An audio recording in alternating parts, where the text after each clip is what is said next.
Flavio asked how I'd go about attracting a piece of vellum towards the geometry, towards the surface, and I thought it would make for a nice quick tip, so here we go, here's what I do. So the theory behind this is really straightforward. What we want to do is wrap this piece of cloth here around the geo, in this case, this cube, for example. And the first thing we do is, for each point on our cloth, we find the closest point to it on our geometry, in this case our cube. For example, this point. So that's the closest point to this point here. Next, we'll calculate the vector pointing from this point on our cloth to the point on the geo by just subtracting the point's positions. However, if we just use this vector as our force, we'd run into trouble. As the cloth would be attracted closer and closer to the cube, the vector and the resulting force would get smaller. And to counteract or to prevent this, what we do is we will normalize this vector pointing from a point to the cube. And what that means is we will just scale this vector so it has a length of 1. And what we finally can do is scale the resulting vector by some factor, and thus scaling the resulting force, which will pull the cloth to the cube, no matter how far away it is from the surface of the cube. So let's build this in Houdini.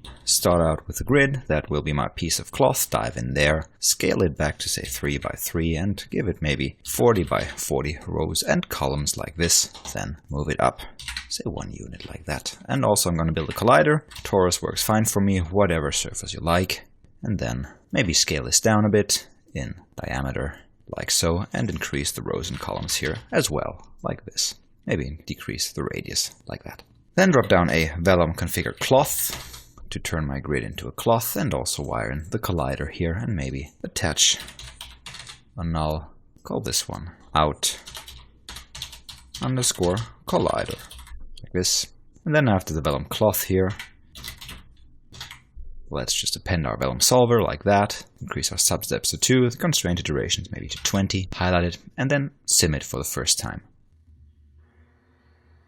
So that's totally behaving as we'd expect. Cloth is flapping down here. Let's disable the grid in the viewport, and let's attract this cloth to this torus actually. By first, just so you can see what it's doing actually, I want to disable gravity, set this to 0, and then resim. So we don't see nothing. This is just not falling down onto this torus here, as we don't have any gravity. So let's instead create a custom force by diving into our Vellum solver, and in here attach a pop wrangle to our force output. And that's how I can actually vex my forces or my velocities, or basically any points on my simulated surface. However, before I start writing any expression in here, I'd like to set up my inputs correctly. So input 1, I'll leave that as the default none, so I'll work on the pop stream actually in here. And input 2 will point to a SOP. In this case, the out collider, the out underscore collider. I could also set this to the third context geometry in this case, but let's leave it set like that. So what I want to do for each of those points that make up my grid is I want to search the closest point towards any point on that grid on the torus, and then attract my point towards the closest point on the torus. Let's do that by creating an integer, which will store the point number of my closest points, call this npt, and let's use the near point function. I'm going to search on my input that I set up here on input number 2, the SOP, which I'll access by its ID 1.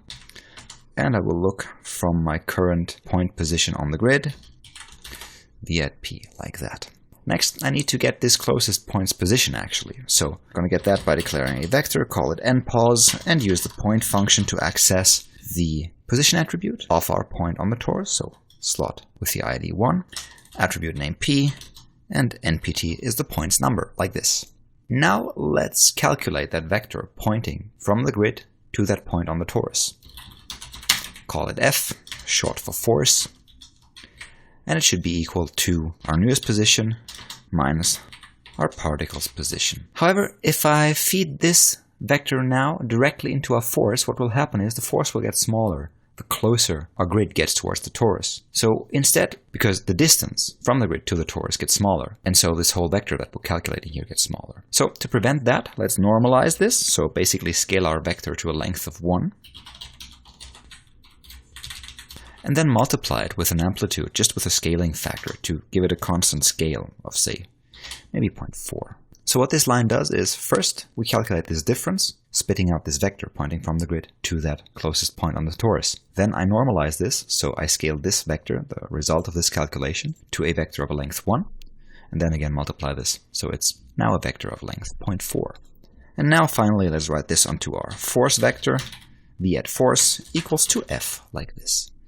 let's keep our fingers crossed and hit play.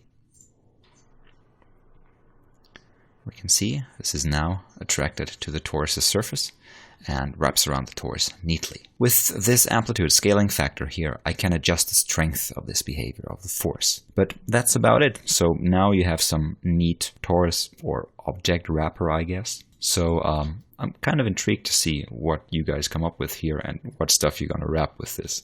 Please don't make it as weird as usual, but yeah, do whatever you like. So really quick one today. Again, I'm intrigued to see what you produce using this. And until next week, it's cheers and goodbye.